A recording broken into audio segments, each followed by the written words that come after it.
Então,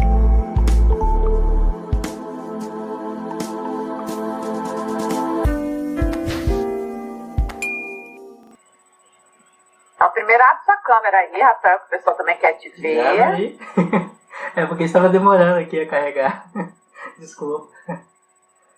Tudo bom, tá gente? Hoje, tá ótimo. Hoje eu queria primeiro falar boa noite para todo mundo. Hoje é um dia muito feliz porque eles vão ficar livres da gente, não é assim, Rafael? Nossa última palestra. Só pelo slide já dá para ver que a gente quer fechar o negócio com chave de ouro, né? Eu chamei aqui, isso eu acabo matando todo mundo de ciúme quando eu falo isso, Rafael, mas eu chamei para mostrar para vocês e para palestrar hoje, além de minha amiga, para mim a melhor design educacional que eu já trabalhei na minha vida. Ela me obriga sempre, enquanto professora, a fazer o melhor possível no meu trabalho. E aí, ela sempre me instiga. Eu normalmente, eu trabalhei com ela como design educacional no curso de técnico em multimeios didáticos, né, no curso do CEFOR. E aí eu era professora lá e Giovana era minha design educacional. Eu ficava com medo de mostrar minha sala para ela, porque ela sempre falava assim: e se você tentasse fazer assim, Mariela? Ela sempre queria um pouquinho mais de mim, ela sempre exigia um pouquinho mais de mim, ela sempre me fazia, sempre mesmo, dar um pouco mais de mim enquanto professora, mostrar material melhor, desafiar os meus alunos a ter um material de qualidade melhor. E aí eu falo que eu sempre nesse curso de design educacional, eu gosto de trazer um relato de uma design educacional, tá? Para mim, a melhor design educacional que eu já trabalhei até hoje. E eu falei, eu queria que vocês escutassem ela para a gente fechar o nosso curso, não só a nossa disciplina, Rafael, mas um curso com chave de ouro, porque eu acho que Giovana tem muito para falar para vocês. Então, Giovana, eu queria te convidar, né, para essa, a gente chama aqui de palestra, mas é um bate-papo, não precisa ficar com vergonha, não. Queria te agradecer muito, que eu sei que você é tímida, mas, Rafael, eu insisto muito para que ela venha, porque eu falo que vale a pena. Aí depois da nossa conversa, vocês vão me entender o porquê que Giovana está aqui, porque eu fiz esse convite, né? Mas eu já começo falando, ó, Giovana, muito obrigado mesmo, e eu tenho certeza que só tem a brilhantar e fechar com chave de ouro o nosso curso, não é a nossa disciplina, tá bom? Então, muito obrigada mesmo, e eu estou aqui para aprender com você, tá bom? E assim ela me deixa muito envergonhada. Boa noite para todos. Nós já desenvolvemos um trabalho juntos, eu, a Giovana e a Solimara. Ela é ótima mesmo, inclusive... Mas tu me pegaste num momento bem ruim, porque eu estava acumulando acho que 3 ou 4 funções e eu não conseguia dar atenção para todo mundo. Eu ficava enlouquecida, mas eu não conseguia dar atenção para todo mundo. Então, contigo eu acho que eu falhei. Imagina então você 100% dedicada. Nossa, porque eu, particularmente, assim, achei que o nosso trabalho ficou muito bom, inclusive com a sua chegada. Falo assim, referente à avaliação. Inclusive, nós já tínhamos um material criado, a gente não elaborou do zero. E quando você chegou, realmente, assim, ficou espetacular a maneira, até mesmo de disponibilizar as telas, ou seja, as figuras também, né? Uma nova visão, isso foi ótimo. Mas acho que faz parte. Eu encho muito o saco dos professores. Eu acho que é um dos motivos que acaba que eu deixo a função de designer educacional e continuo sendo lembrada, né, Mariela? Mas eu não sou um pouco tímida, não. Eu sou completamente tímida. Mariela é a única pessoa no planeta que consegue me convencer a abrir a câmera, tá? Se eu começar a falar muito rápido, eu vou pedir desculpa por antecedência, tá? Não tá ouvindo? Eu tô ouvindo perfeitamente. Estou me ouvindo? Sim. Estou ouvindo. Giovana, eu só vou deixar o microfone aberto aqui, porque eu estou gravando também o áudio, tá bom? Ok. Só um minutinho aqui. Então eu vou fechar a câmera agora, por alguns instantes, só para dar um tempo.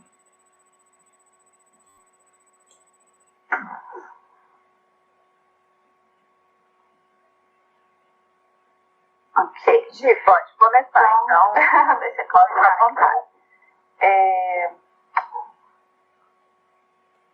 Meu nome é Giovana, eu trabalho no setor há quase 10 anos, mas eu não sou designer educacional, não fui designer educacional durante estes 10 anos. Na verdade, eu trabalhei como designer educacional na prática mesmo no ano passado. Eu comecei exatamente quando iniciou a pandemia, então por aí acho que vocês podem tirar uma noção do quanto foi complicado entrar num curso que já estava em andamento, num momento completamente revirado. Mas eu quero dizer para vocês que não precisa ser um desafio, tá? Então, a primeira coisa que eu vou falar para vocês, porque eu imagino que essa altura do campeonato, vocês já devem saber o que é um designer educacional, quais são as competências que a gente espera dele, quais são as formações desejáveis para esse sujeito. Então, eu vou pular essa parte, porque acho que esse conhecimento vocês já têm. Mas eu vou começar minha fala com uma provocação para vocês. Vocês já calcularam o impacto do trabalho que vocês vão fazer na vida dos alunos que vocês vão atender? Vocês já pararam para pensar nisso? Do quão importante? Porque assim, se a gente perguntar para qualquer pessoa hoje, aí, como é que foi o teu período de escola? Ele vai lembrar da matéria que ele odiava ou da matéria que ele adorava. Ele vai lembrar de um professor que foi muito bacana ou de um professor que era péssimo. Ele vai lembrar dos colegas dele, talvez ele lembre do ambiente físico da escola, mas ele não vai mencionar o DE, tá? Eu já vou avisando vocês de saída que vocês não vão aparecer nesse histórico, provavelmente. Ninguém vai dizer, olha, eu tinha um DE que era incrível. Se vocês encontrarem esse sujeito, me apresenta, tá? Mas, enfim, apesar de vocês não entrarem nesse relato como designers educacionais, vocês dificilmente serão lembrados, mas eu preciso dizer que tudo que vocês produzirem dentro de uma sala, junto com o professor, vai ter, sim, um impacto. E daí eu convido vocês a pensar no tamanho que isso vai ter, qual é a proporção disso. E eu vou me usar como exemplo, tá? Vou contar um pouquinho da minha história para vocês. Eu sou natural do Rio Grande do Sul. Vim para cá há pouco tempo. Então, eu fiz toda a minha educação básica e o ensino superior foi todo no Rio Grande do Sul. Mas vocês vão reparar, inclusive, que eu sou do Sul pelo próprio sotaque, né? Mas o mais importante, ou melhor dizendo, algo que, a meu respeito, que influencia diretamente nessa trajetória de ensino, é o fato de que eu não ouço absolutamente nada do meu ouvido esquerdo. Completamente surda. Este fonezinho que tá aqui, ele tá só para enfeite, tá? É só para ele não ficar balançando enquanto eu falo. Mas eu não escuto absolutamente nada aqui. Pela legislação, eu não sou considerada uma pessoa com deficiência auditiva, porque a lei diz que a perda precisa ser bilateral, precisa ser dos dois ouvidos. Então, abençoadamente, talvez, eu escuto 100% do meu ouvido direito, ele é perfeito a audição. Então, eu não sou considerada uma pessoa com deficiência auditiva. Mas é claro que o fato de tu não ouvir impacta diretamente na forma como o teu ensino vai acontecer, a tua aprendizagem, isso vai impactar, não tem jeito. Então, para vocês terem uma ideia, eu ia para a sala de aula, eu sentava, eu tinha um lugar específico para sentar, que era onde eu chamava menos atenção, então eu não sentava nas primeiras cadeiras e não sentava nas últimas, porque eu chamaria atenção. Eu entrava muda na sala e eu saía calada, para não chamar atenção. Eu não fazia bagunça, porque eu não conseguiria ouvir sequer se o professor chamasse minha atenção, porque quando está numa sala com 40 alunos, imagina ensino fundamental, todo mundo quietinho, anjinho, isso não acontece, né, gente? Salas de ensino fundamental e médio é aquele auê, é aquela bagunça, é 1 milhão de pessoas falando ao mesmo tempo e o professor padre coitado na frente tentando, né, criar algum senso para conseguir passar o conteúdo dele. Então, nessa fusaca que era, eu não conseguia ouvir o professor. Então, eu ia para a sala, porque eu não podia reprovar por falta, né? Então, eu ia, todo santo dia eu ia para a aula, não faltava nenhuma aula, mas eu ia lá só para receber a minha presença mesmo, porque eu precisava disso. Então, vamos lá. No meu ensino fundamental e médio, essa era mais ou menos a minha rotina. De manhã cedo eu ia para a aula, ia para a escola, sentava, de vez em quando eu balançava a cabeça para o professor ver que eu estava prestando atenção. Eu fazia uns rabiscos no meu caderno, anotava coisas aleatórias, às vezes desenhava, eu desenhava muito, na verdade. Eu estava atenta, né? Eu não estava ali só dormindo. Eu não estava fazendo bagunça, mas eu também ficava ali, balançava a cabeça de vez em quando, ok, beleza. Na parte da tarde, eu ia para a biblioteca. E tudo que o professor tivesse falado na parte da manhã, que eu não ouvi, na parte da tarde, eu procurava todos os livros didáticos que vocês podem imaginar para conseguir entender aquele assunto. Então, vamos lá. Assunto de manhã foi células. O que era o meu assunto à tarde? Células. Eu tinha um tema, eu tinha que estudar aquele tema, eu tinha que entender o que era aquilo, porque eu não tinha ouvido o professor. Na parte da noite, normalmente, haviam aulas de reforço para alunos com notas baixas, alunos repetentes, alunos com risco de repetir de ano. Havia aula de reforço para esses alunos, só que são poucos alunos, eram 5, 10 alunos no máximo. E eu me infiltrava nessas aulas de reforço, porque era um motivo de gozação, quer dizer, gozação não, pelo menos estranhamento, né? Porque eu tinha as melhores notas da sala. Sempre foi assim, durante toda a minha vida acadêmica. Eu sempre tive as notas mais altas da minha turma. E eu me infiltrava na aula de reforço. Então, os meus colegas não entendiam o que eu estava fazendo ali. E os professores achavam ótimo, porque eu podia ajudar a ensinar os meus colegas as coisas que eles não soubessem. O que era útil para mim nessa aula de reforço é que a turma era menorzinha. Eram 5, 10 alunos e tinha um professor que estava completamente atento na gente. Então o professor sentava do meu lado e explicava o que eu não tinha entendido, apontando para o meu caderno, para as minhas anotações. Eu conseguia ouvir ele porque ele estava do meu lado. Então, super tranquilo. Quando eu não ia nessas aulas de reforço, eu voltava para casa e o meu pai lia os meus livros didáticos para poder me ensinar o que eu tinha que ter aprendido de manhã cedo, que eu não tinha aprendido. Meu pai ele não é professor não, tá? Ele é carpinteiro, eletricista, pedreiro, ele faz tudo. Ele estudou só até o ensino médio. E ainda assim, toda noite, quando eu retornava para casa, se eu ainda tivesse com dúvidas, ele abria os meus livros didáticos e me ajudava a entender o que tinha sido aquela aula lá de manhã cedo. O restante do tempo que sobrava, eu era uma criança, uma adolescente como qualquer outra. Mas percebam que na distribuição do meu dia, praticamente era tomado pelo ensino. O tempo inteiro era por aula, eu tinha que aprender aquilo. E os professores achavam muito bom, por sinal, porque apesar de eu ter uma dificuldade, eu não era um problema para eles. Eu não tinha notas baixas, eu não fazia bagunça nas salas, eu era uma aluna passiva, eu era tranquila, então eu não era um problema para os professores e eles deixavam eu fazer o que eu quisesse. Basicamente era isso. Meu ensino superior melhorou um pouquinho, mudou um pouquinho essa característica, mas principalmente porque assim, eu continuava tendo que ir nas aulas presenciais, ir para a universidade para não ter falta, para não reprovar por falta. Na parte da tarde eu trabalhava como estagiária na biblioteca e era uma das minhas vantagens, porque a bibliotecária me deixava estudar. Se não tivesse ninguém na biblioteca eu podia estudar. Então eu ia trabalhar à tarde rezando para que ninguém entrasse na biblioteca para eu poder estudar, para eu poder continuar estudando aquilo que eu deveria ter visto de manhã cedo, mas que eu não ouvi.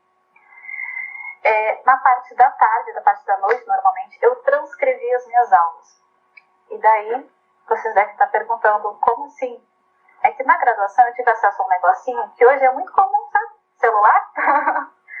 Eu conseguia pegar e com o meu celular gravar o que o professor tinha falado nas aulas de manhã E de noite, quando eu chegava em casa, eu transcrevia aquela aula e ia fazendo as minhas anotações. Então eu já não precisava das aulas de reforço.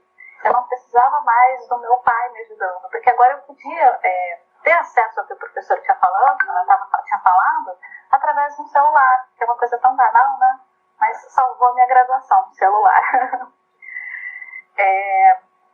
E de novo, como vocês podem ver, tirando ali a parte do trabalho, boa parte do meu dia era escola, era universidade, e no que restava de tempo eu era uma universitária normal, como qualquer outra.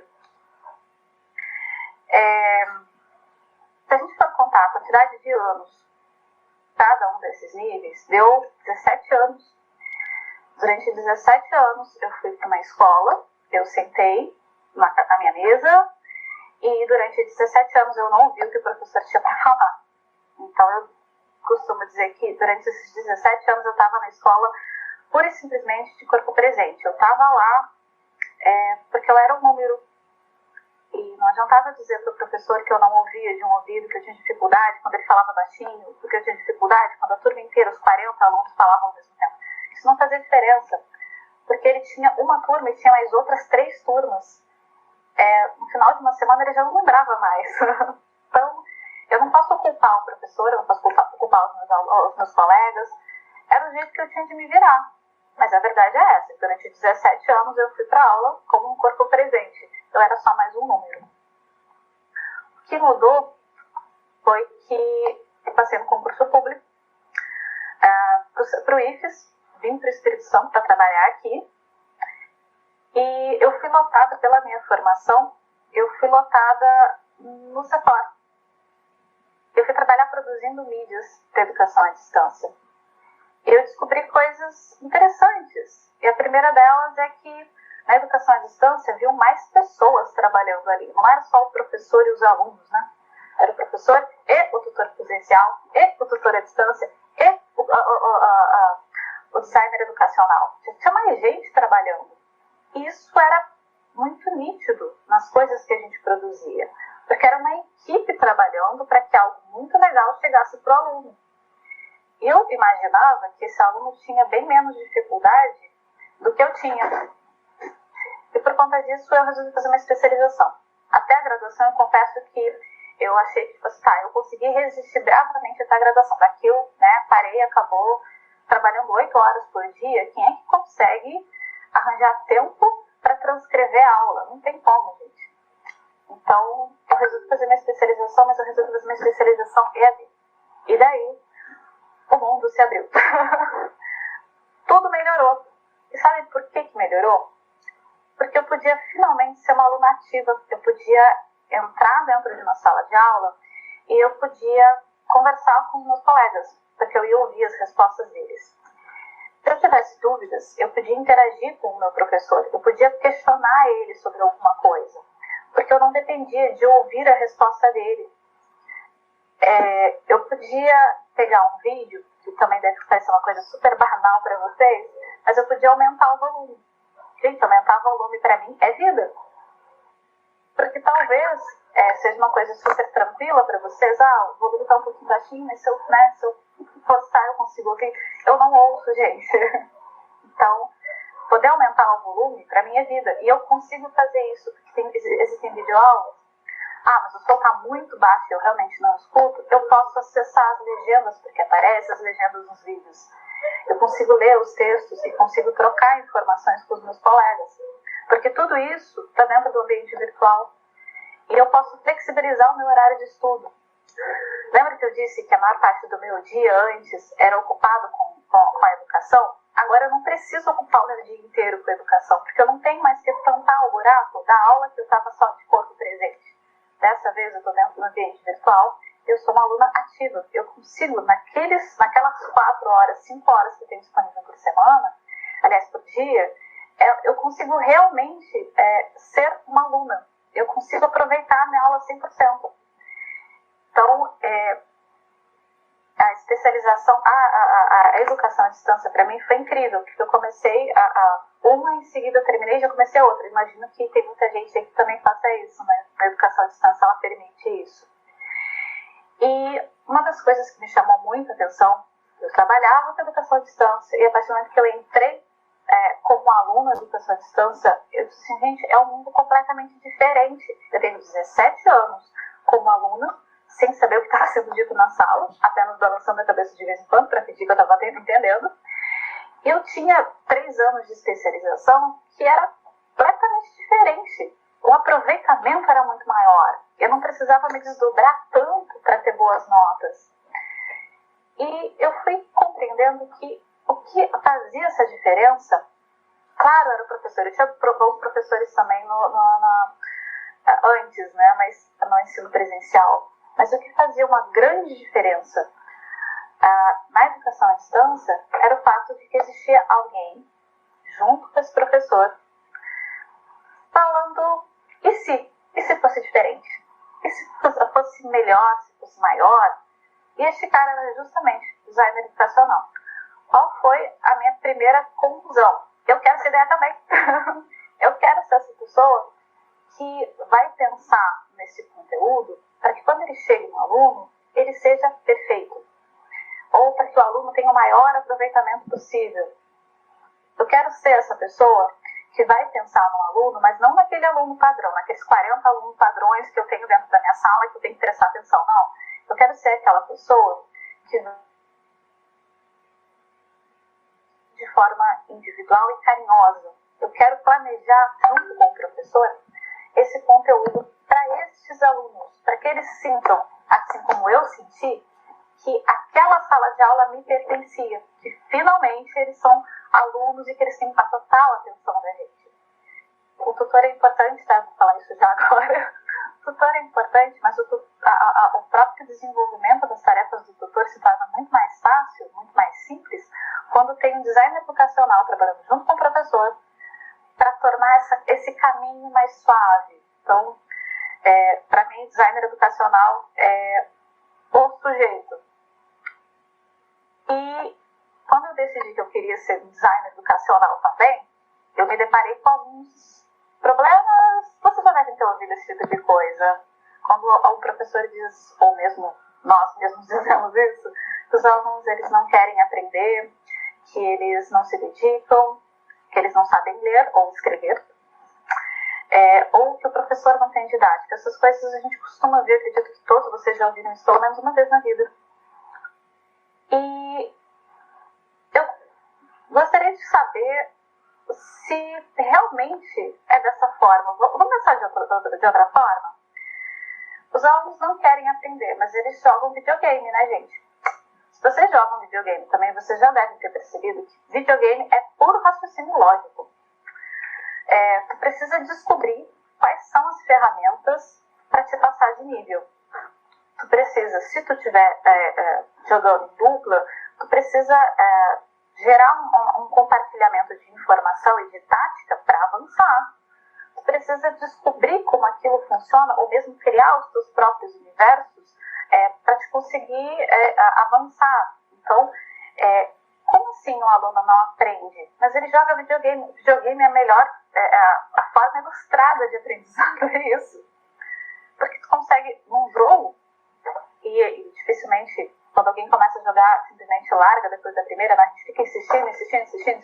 Então, é aprendizado. Como é que vocês dizem que os alunos não querem aprender? Ou então que os alunos não se dedicam? Quem nunca maratonou uma série de 10 temporadas que atire a primeira pedra? Mas se o cara ficou grudado maratonando uma série, isso envolve dedicação. Foi o tempo dele. Envolve o fato de que não só ele assistiu, como ele ainda vai contar essa história para alguém. Ele vai buscar, talvez, referências, como, vamos dizer que é uma série histórica, ele vai buscar referências para saber se aquilo realmente aconteceu ou se foi simplesmente uma licença poética. Ele vai fazer fã-clubes, vai fazer páginas no Facebook, vai discutir isso no Instagram. Como não envolve dedicação? Olha o tempo que ele gastou nisso. Quando vocês dizem que os alunos não sabem ler, mas vem cá, como é que Harry Potter, Crepúsculo, 50 Tons de Cinza e mais alguma série de livros ficou famosa? São muitas páginas de leitura. Eu não estou discutindo o mérito desse tipo de literatura não, tá, gente? Já vou deixar isso claro. É o volume de páginas que esses alunos leram, interpretaram, compreenderam e foram discutir com outras pessoas que também gostam daquela literatura. Novamente, que montam fã-clubes, que trocam opiniões na internet. Como é que eles não sabem ler? Eles precisaram ler para ter essa discussão toda? Tá, então os alunos estão isentos. O problema é o professor é que não tem didática. E daí eu tenho que dizer para vocês, pode ser sim que isso seja verdade, mas durante o tempo que eu fui designer do curso de TMD, abençoadamente, eu tive professores excelentes comigo, que assim como eu, estavam num momento muito turbulento, no início de uma pandemia, imagina a bagunça que isso estava, e foram super carinhosos, e super respeitosos, e super tranquilos de olhar para as coisas que eu estava sugerindo, eles com seus pós-doutorados, e tipo assim, isso pode funcionar, talvez isso funcione, essa ideia é boa, vamos tentar. Realmente, será que o problema é o professor não ter didática? Ou será que o problema é o professor não ter alguém que está junto com ele, sei lá, dando aquela tocadinha e olhando e sugerindo coisas novas para ele? Será que o problema não é esse? Se o professor realmente não tem didática, e de novo, isso pode acontecer, se o professor realmente não tem didática, isso não é um problema, porque o professor pode aprender. Se ele tiver auxiliando ele nesse processo. Então, vamos chegar num consenso aqui, tá? O aluno não é o problema. O aluno, ele é diferente.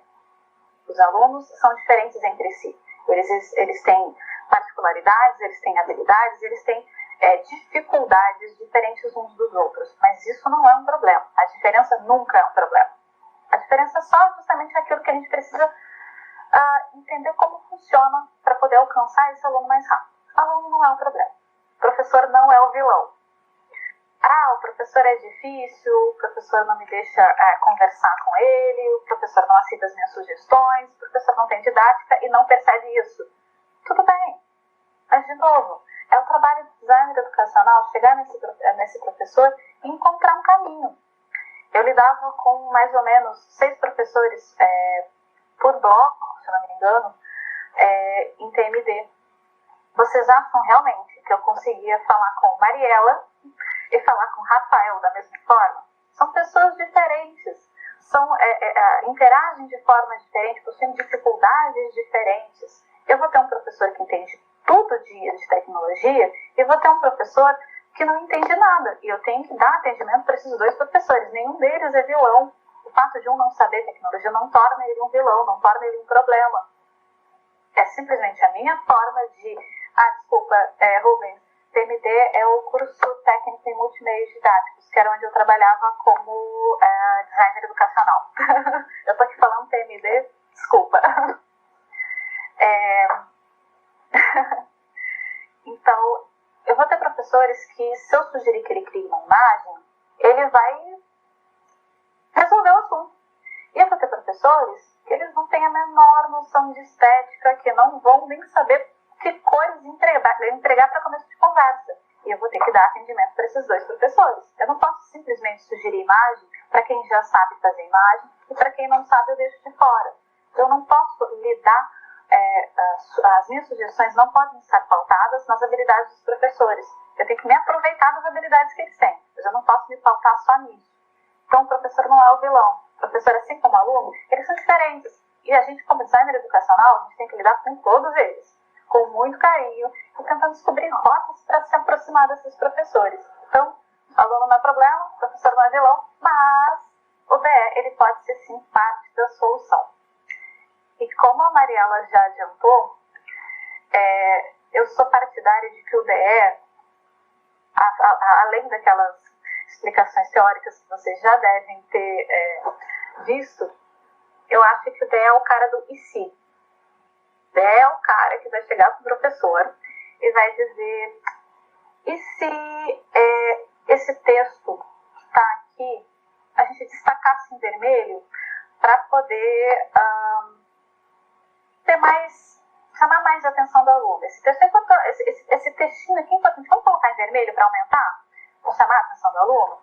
Ou então, e se essa informação que está um texto, esse parágrafo de texto, a gente transformasse numa imagem? Porque essa informação é importante, a gente quer que o aluno fixe. Vamos transformar numa imagem? Ou então, essa videoaula que você está propondo, sabe, e se fosse um podcast?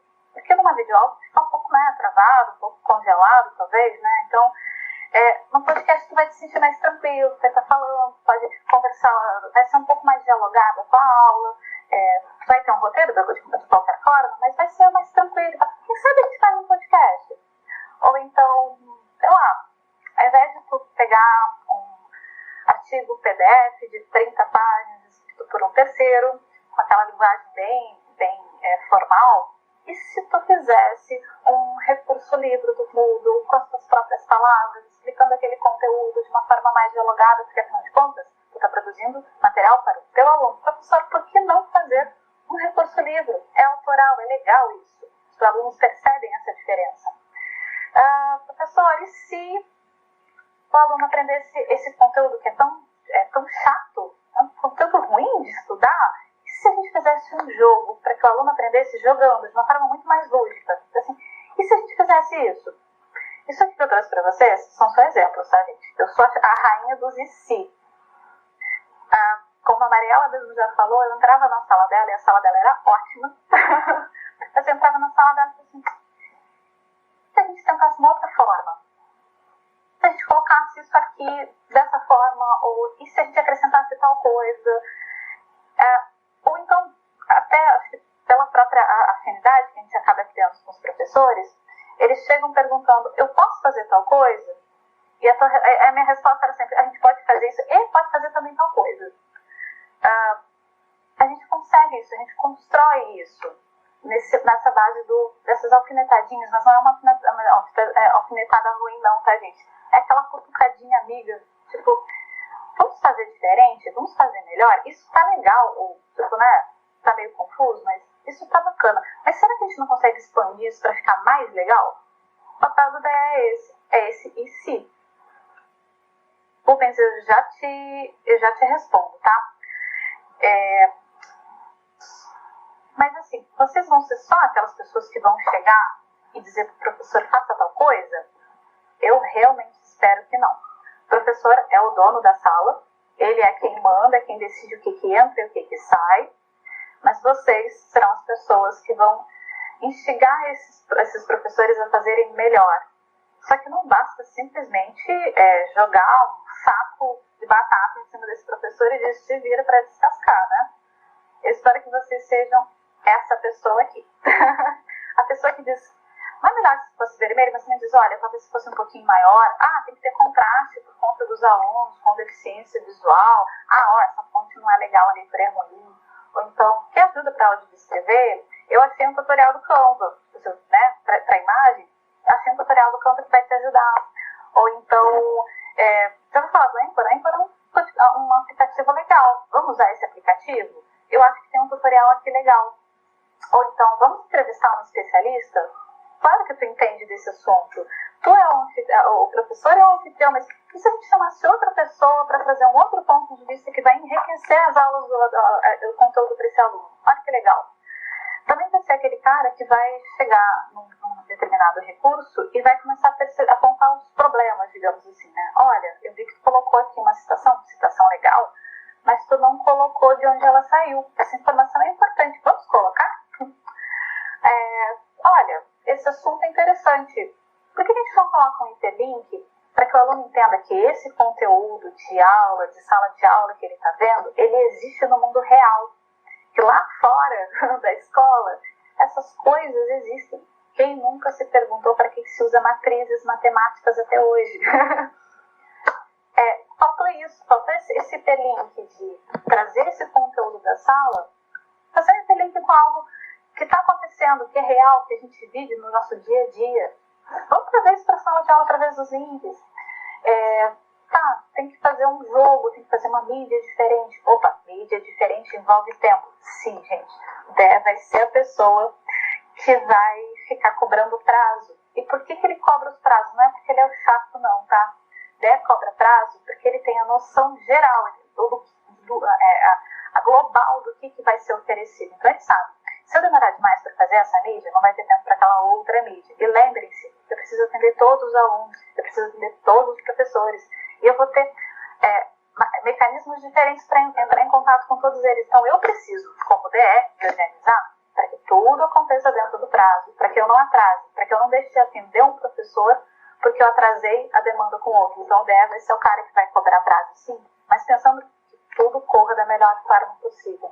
A gente sugere coisas, mas a gente já pensando, eu tenho 3 semanas para desenvolver isso. Em 3 semanas eu consigo desenvolver. Eu e o professor, né? Eu consigo desenvolver isso em 3 semanas? Eu consigo, beleza. Mas não pode atrasar. Eu preciso fazer um roteiro. Me ajuda a fazer? Eu ajudo a fazer.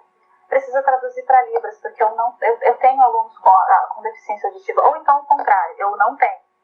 Mas vamos já deixar traduzido para que quando o aluno chegar, ele se sinta acolhido? Vamos ser essas pessoas que dizem no e si, mas também dizem, vem cá que eu te ajudo a desenvolver? Vamos ser esse apoio real para o professor? Quando a gente faz isso, o professor se sente confortável o suficiente para sugerir coisas novas também, para sair da zona de conforto dele. Ele pode ser uma Mariela, que sabe tudo de tecnologia, e vai me dizer, mas e se a gente fizesse de outra forma? Vamos fazer de outra forma. Isso começa a partir do professor, de ele compreender que ele tem uma coisa muito bacana, mas que ele conta com o apoio de uma outra pessoa para fazer melhor. Ele sabe, ele conhece o conteúdo, ele talvez não conheça as melhores formas de desenvolver isso no ambiente virtual, mas o DE pode ajudar e faz toda a diferença. Então, caminhando aqui para o final, eu queria dizer para vocês que mesmo que vocês não consigam calcular o impacto que vocês vão causar, o trabalho de vocês vai causar na vida desses alunos, façam a diferença. Façam o melhor que vocês puderem. Vai dar dor de cabeça, vai dar trabalho, vai estressar em algumas situações, só que o retorno é muito gratificante. O aluno não vai lembrar de vocês quando perguntarem o que ele lembra da sala de aula dele, o que ele lembra do tempo de escola dele. Ele não vai mencionar o DE.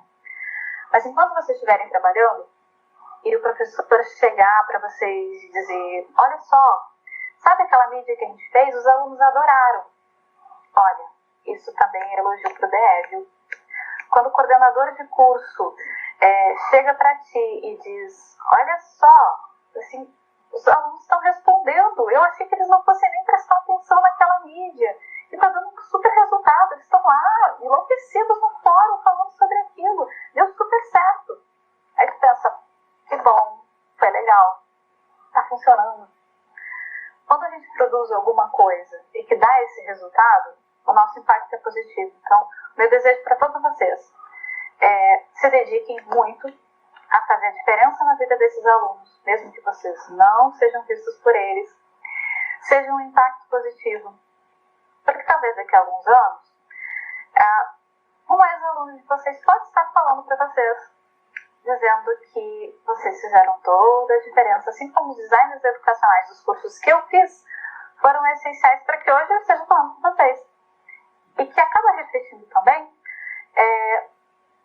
no tipo de trabalho que eu desenvolvia enquanto eu era designer educacional. Então, sempre façam o melhor para os alunos de vocês. Não tenham medo de chegar nos professores, não tenham medo de, mesmo que seja uma pessoa, a diretora do CEPLAC, por exemplo, não tenham medo de chegar para esse professor e sugerir coisas novas. Ele é ótimo, mas ele pode ser melhor. Sempre pode, né? Todos nós podemos. Então, não tenham medo de fazer a diferença na vida de um aluno. Mesmo que seja de um só, vale a pena, tá? E a minha apresentação é isso. Eu só vou responder aqui o Rubens. Se o DE se assemelha a um coordenador pedagógico, não, eu acho que não, tá? Porque eu acho que o DE ele tem que ter... O coordenador pedagógico ele vai cuidar muito da questão pedagógica, mesmo ali da proximidade com o aluno, do que é interessante para o aluno ou não. mas o DE ele é um pouco mais amplo. Ele precisa conhecer ele precisa conhecer mídias, porque afinal de contas ele vai sugerir isso para o professor. Não dá para simplesmente sugerir um negócio no vácuo, né? Eu tenho que sugerir uma coisa que não só eu acho que vai dar certo, mas que eu também posso instrumentalizar o professor. Eu vou dizer para o professor usar um podcast, porque podcast é legal? Tá, mas o professor não sabe fazer podcast. E aí? Termina a história nesse ponto? Não. O DL vai ter que ser aquela pessoa que vai dizer, olha só, vamos fazer um podcast que aqui é mais interessante? Se o professor aceitar, tu argumenta com ele, obviamente, né? Mas tu tem que chegar com uma solução também. Tu vai ter que ser a pessoa que vai dizer, olha só, tem esse aplicativo aqui que é legal, tem esse outro aplicativo que também é legal. E a gente pode editar dessa e dessa forma. A gente pode colocar sons nesse ponto aqui para chamar a atenção dos alunos. A gente pode fazer um roteiro que seja mais descontraído. O TR vai fazer isso. O coordenador pedagógico não vai. O coordenador pedagógico está interessado no resultado final. O DL tem que começar antes. O planejamento dele todo vai ser essa parte de pensar. Sim, não, mas eu não tô desmerecendo a função do coordenador pedagógico, não, viu? Eu acho que ele é muito importante, só que eu acho que o coordenador pedagógico está mais voltado para a questão a relação que vai ter ali com o professor, para que seja uma boa entrega para o aluno. O que também é uma preocupação do DE, mas não é a única preocupação do DE. Acho que o DE participa do processo de uma forma mais, como é que eu vou dizer?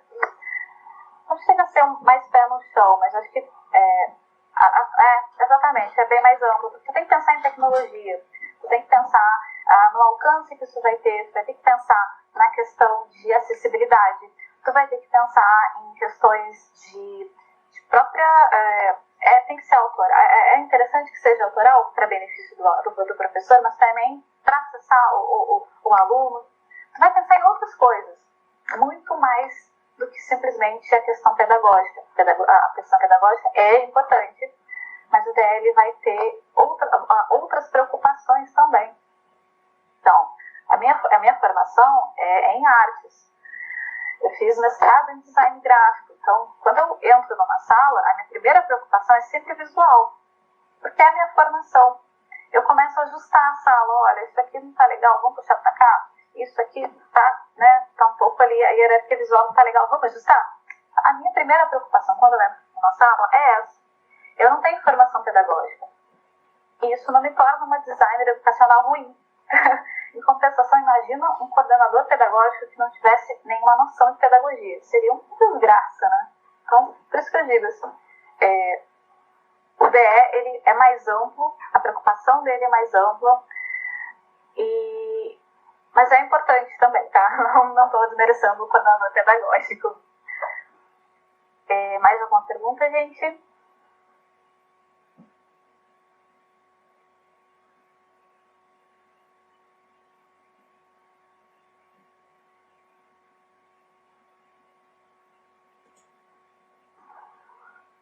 Deu show, Gi. Eu vou até complementar, então, vou até pegar um gancho nisso aí, né, da parte do coordenador pedagógico e até de um pedagogo em si, né? Quando a gente trabalha na educação à distância, na modalidade, a gente normalmente trabalha com esses dois profissionais. Eles são complementares, né? Eles têm visões diferentes. Aí, talvez eu acho que a nossa preocupação costuma ser, eu sempre falo, fica o mesmo, meu aluno ser atendido, né, Gi? Eu falo, exatamente. Existe para quê? Para o aluno. Não tem diretora, não tem professor, não tem ninguém lá que exista para nenhum outro fim do que esse, ter os nossos alunos e vocês serem atendidos da melhor forma possível e da forma com que merecem, devem ser atendidos, né? O resto é resto, a gente tem que trabalhar para que vocês sejam atendidos da forma que devem, né? E só que, eu falo, apesar do fim ser o mesmo, a gente tem que dividir, né, o trabalho.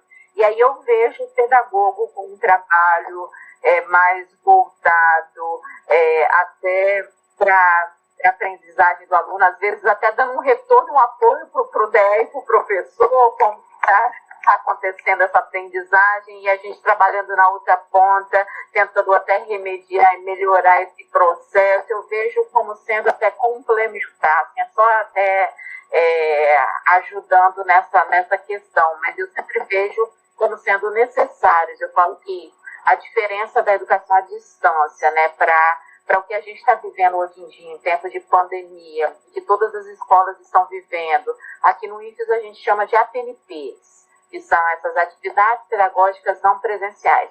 Tirando o CEFOR, todos os outros 21 campos estão fazendo isso. Aí nós temos alguns profissionais aqui do IFES, hoje eu vi aqui o Lauro, ele falou que ele está vivendo isso, mas ele vai deixar de viver. Hoje eu escutei, falei, tadinho, parece que ele está sofrendo com isso. Não está sofrendo nada, Lauro. Você está gostando, que eu já vi um negócio do Lauro animado, posta no Instagram, então eu vi que ele está gostando, mas ele finge que sofre, né? Mas tem uma realidade de APNP que é diferente de uma realidade de um curso de EAD. Num curso de EAD, a gente tem o quê? Uma equipe multidisciplinar qualificada que trabalha com a gente. Um design educacional faz parte dessa equipe multidisciplinar qualificada. Um pedagogo, né, vai fazer parte dessa equipe para trabalhar com a gente. Um revisor de texto de português, por exemplo, vai trabalhar. Eu e a Giovana, a gente trabalha numa equipe em que a gente precisa sempre do apoio de uma professora de português, né, porque a gente está preocupado com outras coisas e ela vem com aquela coisa muito bonita do português para que o nosso material realmente seja um material de qualidade, entregue e que não perca a credibilidade que aquele material tenha que ter, que a gente tem que entregar para os nossos alunos, né, para o público que a gente quer promover. Então, essa equipe toda é muito importante. E na educação à distância eu falo, isso é o diferencial, é ter essa equipe toda, é não ser só o professor. Então, assim, eu sou uma apaixonada por toda essa modalidade, por ter todo mundo trabalhando junto. Sozinha é muito complicado. Apesar de eu falar, Mariela, você sabe mexer um monte de coisa. Eu sei fazer um HTML, Giovana, maravilhoso. Mas se não tiver você para me provocar, assim, não adianta nada eu saber fazer, usar lindamente qualquer tecnologia, mas eu não tiver um bom gosto que você tem, entendeu? Então, isso é um diferencial. Vamos ver, o Rubens fez outra pergunta. Quando pensamos em EAD, o DE é muito importante no sentido de coordenar os prazos e a visão mais a longo prazo do projeto. Como design gráfico, uma equipe multidisciplinar, complementa e melhora o trabalho de um DE. A Giovana, além de tudo, também é design gráfica, não é assim, Giovana? Eu vou até deixar para responder essa. Não exatamente. Você não é design gráfica naquele curso? Não.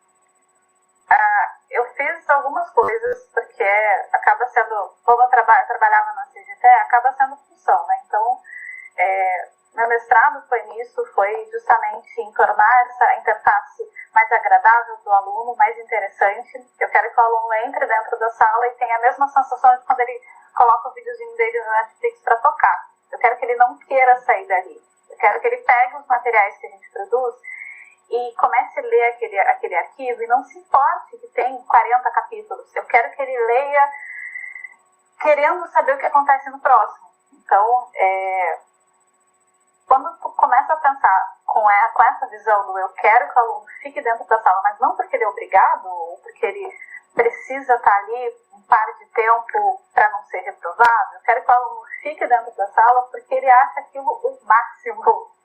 Então, eu acho que o designer gráfico, ele tem essa coisa de pegar pelo olhar, ou então pegar pela funcionalidade, o que parece que é legal, mas não é. Assim, tem um monte de conteúdo que o professor quer passar pro aluno. E o aluno, quando ele entrar nessa sala, ele vai ter um susto, ele vai achar que é coisa demais, que não vai ter tempo, que ele não vai conseguir desenvolver. Bom, todos nós somos alunos, a gente sabe que isso acontece, né?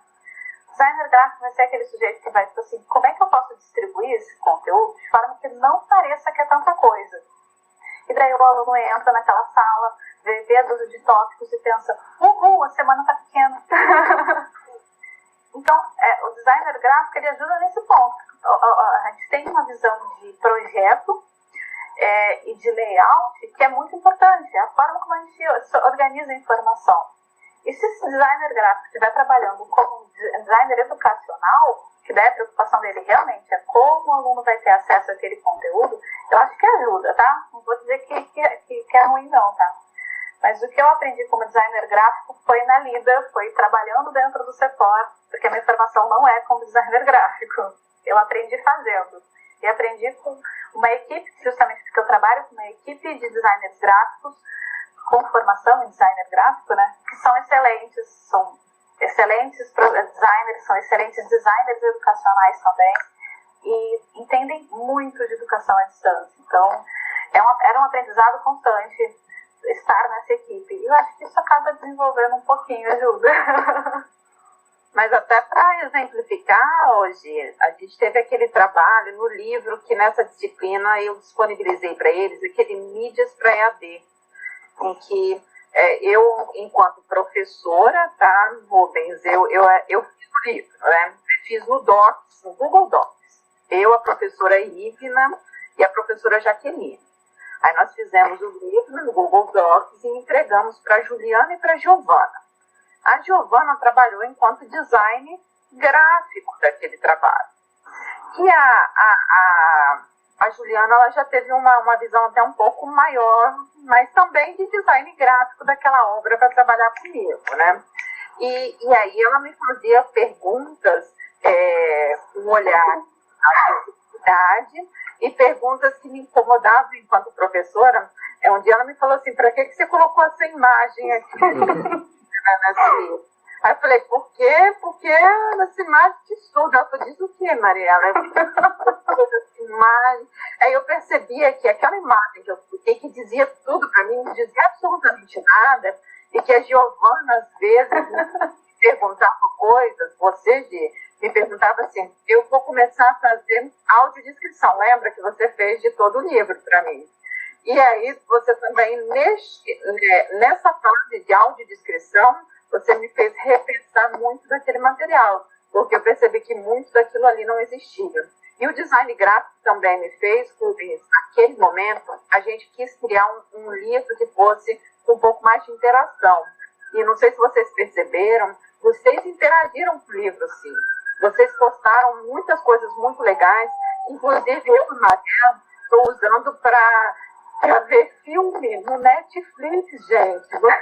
Vocês salvaram o fim de semana, porque vocês estão colocando coisas muito legais para a gente assistir, gente. E me obrigaram agora, hoje eu falei, agora estou pagando o Amazon Prime também, graças a eles, porque eu percebi que tem mais filme lá. E eu estou pagando também, mas no sábado eu estou usando o que eles estão me indicando de filme para assistir, porque eu também sou filha de Jesus e quero assistir um filme por semana. E estou usando a lista que eles me indicaram lá. E essa me indicou bastante coisa, você viu, Rafael? Coisa legal, sim, coisa diferente, que antes eu não tinha. E que pela primeira vez eu me surpreendi com uma ponta que tem interagido com um material que uma design gráfica, né, duas, na verdade, nos ajudaram a criar e a fazer. Então, assim, é só um exemplo como vocês conseguem trabalhar e desenvolver e nos ajudar nessa construção de material. Então, quem não viu o Fórum Hora de Cafezinho aí, vão aproveitar. Quem sabe amanhã é feriado, né? Vai ter tempo para ficar à toa, né? Então, olha, até eu vou entrar, viu?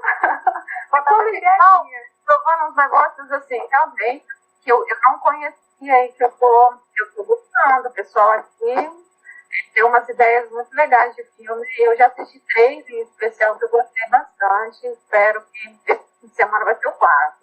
Estou gostando do que eu estou vendo. São coisas simples, não precisa ser nada muito complicado às vezes. O professor quer falar sobre algum assunto, e aquele assunto é muito teórico, parece tão fora da realidade. O negócio é uma teoria de 1789, o negócio surgiu. Assim, e a gente fala disso agora, anos 2000 e tanto, parece tão fora do eixo. Mas vem cá, e se a gente pegar essa teoria e apresentar ela num filme que bombou recentemente? Os alunos não vão conseguir, olha, essa teoria não é tão empoeirada assim, não, isso continua acontecendo. é uma forma diferente de apresentar o conteúdo, porque quando tu chegar com aquela teoria de 1700 e bolinha, não vai ser tão difícil de engolir. Porque tu já teve uma atualização disso no filme, que está disponível numa plataforma que todo mundo tem acesso. Então, é uma forma bacana de chegar no aluno que talvez o professor sozinho ele não consiga. Mas o DE consegue dar as suas cutucadas. E se o material for bem produzido, ou for produzido pensando nesse diálogo, pode sim dar um retorno dos próprios alunos para o professor. Tá gostando dos seus vídeos, né, Mariela? Inclusive, eu gostaria até de compartilhar com os alunos, por exemplo, algumas dicas, como a Mariela comentou também, que recebeu de você. E eu e a Solimara, nós recebemos também quando fizemos os tutoriais para baixar, instalar e manusear os MapTools. E, por exemplo, a maneira como a visão do DE para organizar a informação, ela é muito importante, porque até, assim, podemos ter, assim, uma visão de, como que eu posso dizer, da gente não ter que perder o nosso próprio tempo lendo uma grande gama de materiais. Eu vou dar um exemplo. O nosso material, ele, no final do material, eu dizia que era para ser, por exemplo, o aluno teria que instalar na plataforma Windows, no sistema operacional Windows. Só que, por exemplo, com a chegada da Giovana, ela pode dizer, poxa, imagine um aluno ele ter que ler todo esse material e ele está utilizando o sistema operacional Linux. Será que não seria melhor organizar essa informação e colocar isso no início? Então, esse tipo de visão, gente, que eu aprendi tendo um contato direto com ela e a Solimara, e que ele não estava organizado assim, isso foi muito importante. E outro aspecto, por exemplo, que nós desenvolvemos o material para um PCD de baixa visão. E quando eu estava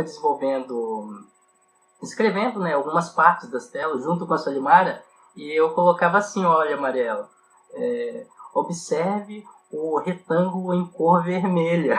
Aí a Giovana, mas Rafael, o PCD de baixa visão, ele pode não enxergar cores, muito menos que um retângulo, entendeu, em cor vermelha. Não sei se ela lembra disso.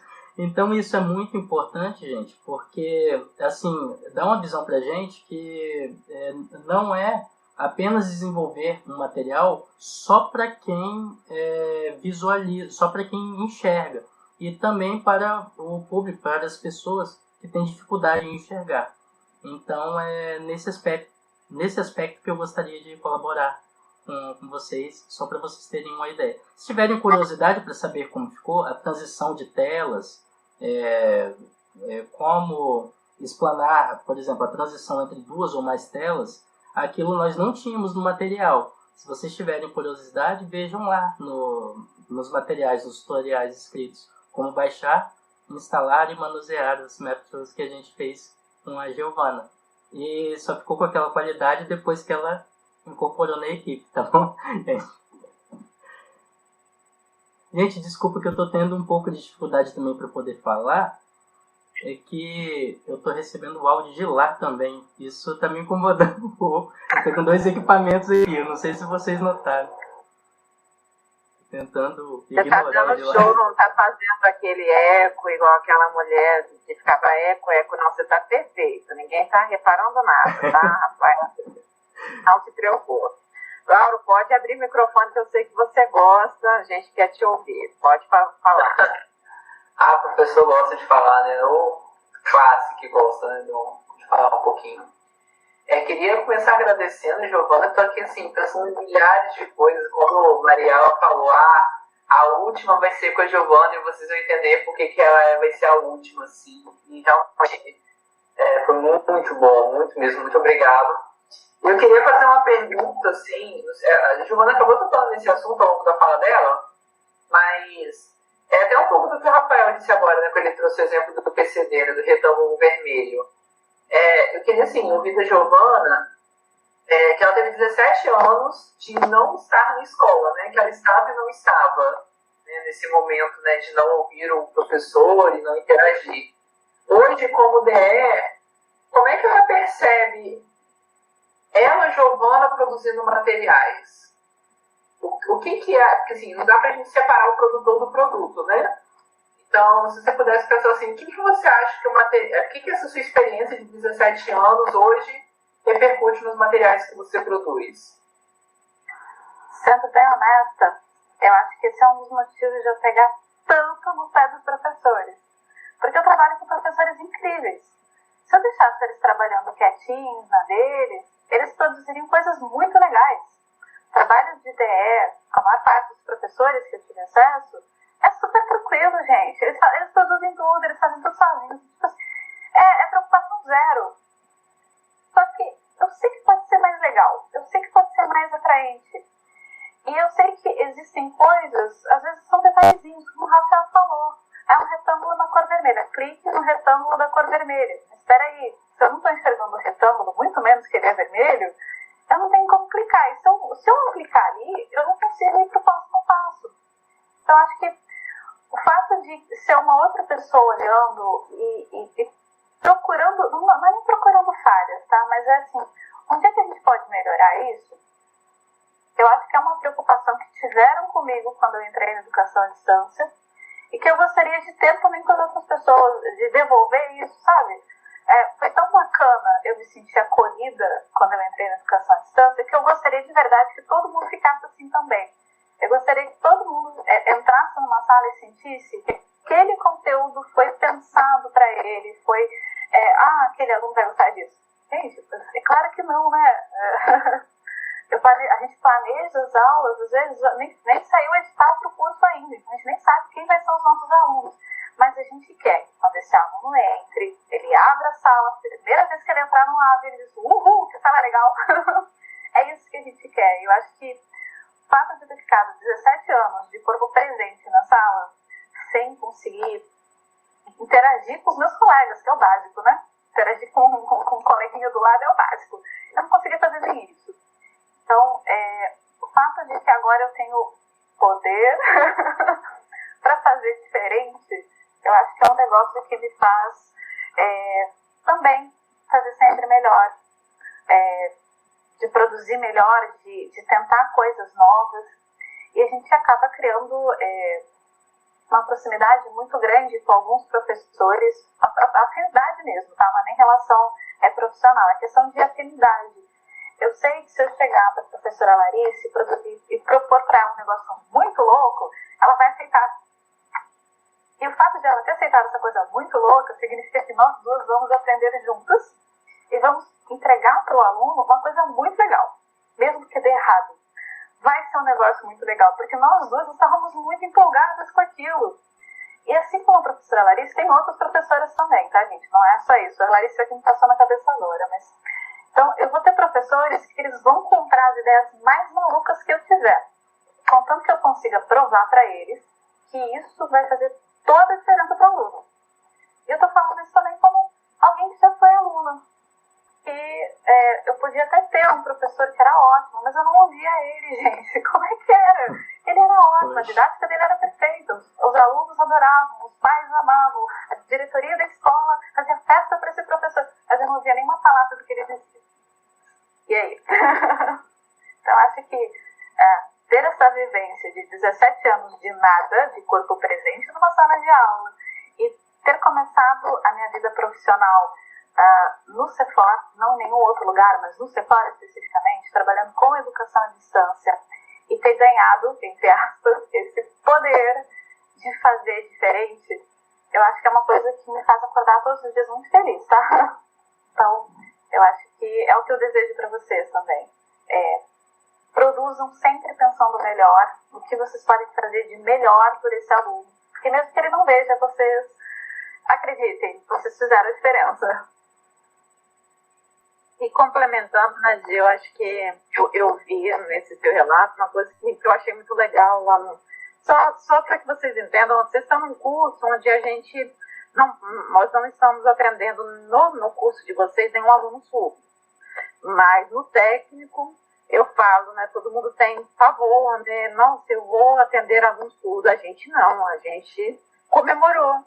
E aí eu falo, né, nós temos um problema bom, né, Gil, eu falo, isso é problema que nós temos que ter, é nosso papel atender esse aluno da forma com que ele tem que ser atendido, ele não é diferente, ele tem que ser atendido como todo mundo, só que na EAD é muito complicado fazer isso.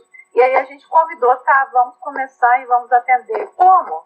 A gente estava começando juntos, e aí juntamos 3 professores inicialmente, né, vamos atender Giovana com design, e a gente começou uma proposta e que tem sido muito legal, de sucesso, a gente tem que fazer adaptações no ambiente, né, para que isso acontecesse, a gente tem que fazer milhares, né, quando eu falo milhares, não estou exagerando, eu falo milhares, são milhares de gravações, de traduções, de videoaulas e de materiais, é o que a gente tem feito, e o que é eficiente ou não, o que é eficaz ou não, o que deve ser feito ou não. Mas, assim, eu me emociono quando chega uma professora, e aconteceu, né, da gente falar, vamos fazer um jogo. A professora quer fazer um jogo. E aí, era uma disciplina que não é minha, mas aí a professora vem, Mariela, eu quero fazer um jogo, você me ajuda? Ajudo. Vamos lá fazer o jogo. E aí ela falou, mas eu quero que a minha aluna surda jogue o jogo sozinha também. Giovana, você me ajuda? Giovana, ajudo. E eu preciso que a intérprete grave esse jogo, como que eu coloco ali dentro? E vamos. E a gente consegue fazer com que ela tenha, que o nosso aluno tenha a mesma experiência naquele jogo, que era um escape room, que era uma coisa diferente, e que a aluna pôde jogar como todos os outros alunos.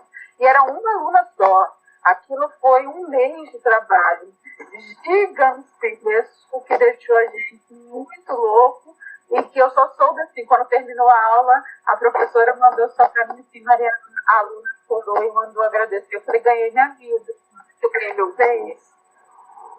A menina agradeceu porque jogou sozinho o jogo e participou da aula como todos os outros alunos. Eu falei, é para isso que a gente trabalha. Então, assim, é o nosso trabalho, né, eu acho que vocês também têm que entender isso. Quando eu falei que eu ia trazer Giovana para vocês entenderem a proposta, eu acho que é um design educacional desse tipo que eu gostaria que vocês se tornassem nesse curso, entendeu? É o que eu desejo para vocês, pessoas e profissionais como Giovana, que fazem a gente, professor, realmente fazer um curso de qualidade, né? Eu tenho certeza que vocês vão ter uma turma muito especial, Gi, que eu trouxe aqui hoje, para que você também conheça. Eu acho que eles também vão fazer a diferença na vida dos alunos deles. Então, acho que a gente está fechando o curso. Eu deixei a atividade simples. Agora eles Eu não tenho responsabilidade nisso não, tá, gente? Criei a sala no Moodle de prática, gente. Vai lá e pratica, mas não faz coisa simples, não. Agora, inspirem-se, né, em coisas legais. Peguem lá os mapas de atividade que vocês fizeram. Olhem lá a atividade 8. Gritem que eu e o Rafael estamos à disposição se vocês tiverem dúvida. Mas vamos fechar nosso curso com chave de ouro, né, Rafael? Vamos mais, a gente já passou 10 minutos aqui, mas tenho certeza que foi muito prazeroso os nossos 10 minutos, né? Obrigadão, Giovana. Imagina. Giovana, muito obrigado, tá bom, por essa palestra. Gente, tá bem difícil até mesmo para eu conseguir agradecer, porque eu estou prestando atenção no áudio que está saindo para eu ter colocado um ponto. É difícil. Ok, Rafael. Olha só, mas... Gente, ó. Muito obrigado, tá bom, Giovana? Boa noite a todos. Obrigado mais uma vez. E, ó, bom trabalho para todos. Bom fim de semana que testou, gente, agora. Tá? Beijo, gente. Boa noite. Abraço, hein, gente.